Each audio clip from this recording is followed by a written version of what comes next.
Previously, we were at 9 Lak Malatang and katabing-katabi lang po niya is yung Lanzhou BEEF Noodles. So, that is our table right there. Ayan.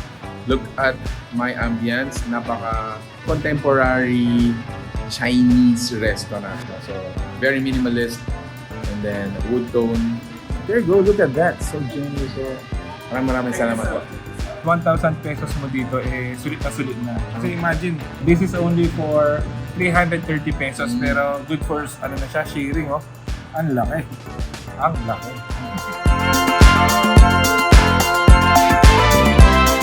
Well, we usually serve beef, and we also serve pork, and some fish.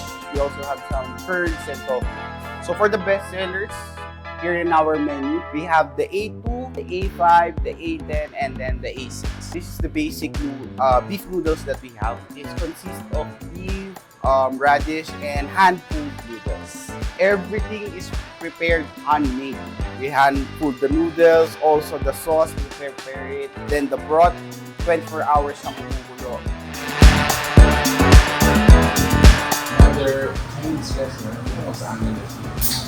At the same time, napaka-sauce na natin. Ingredients, broth, sauces, everything handmade. That actually yung ganito kasi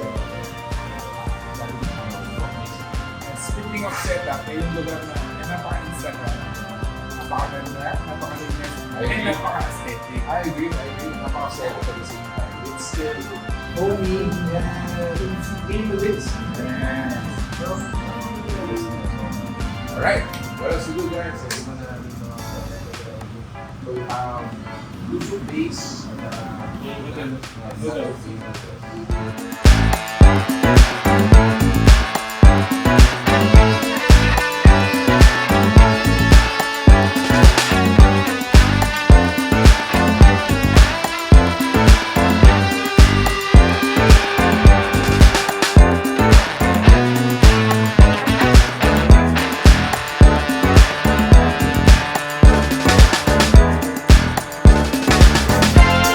Guys, shredded bean curd with chives. So this is tofu noodles. Then from the look of it, it's spicy, guys. So guys, ito naman yung kanilang braised beef soup. Ayan. From the look of it, it's very colorful. It has red, green, white, very eye-appetizing.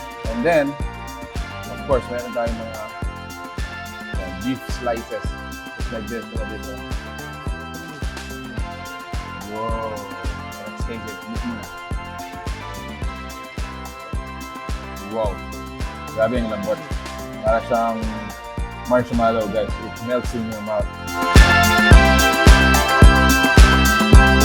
Alright, so to end up yung ating food discovery dito sa may Korean town, this is their strawberry mango bingsu. Another part of their dessert. And syempre, hindi natin papaulian. Tikman natin.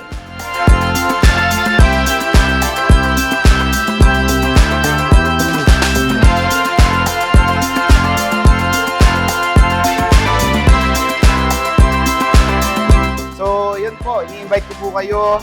Come and join us. Try our homemade beef noodles and our Malatang and Malatang group from 9 Lak Malatang.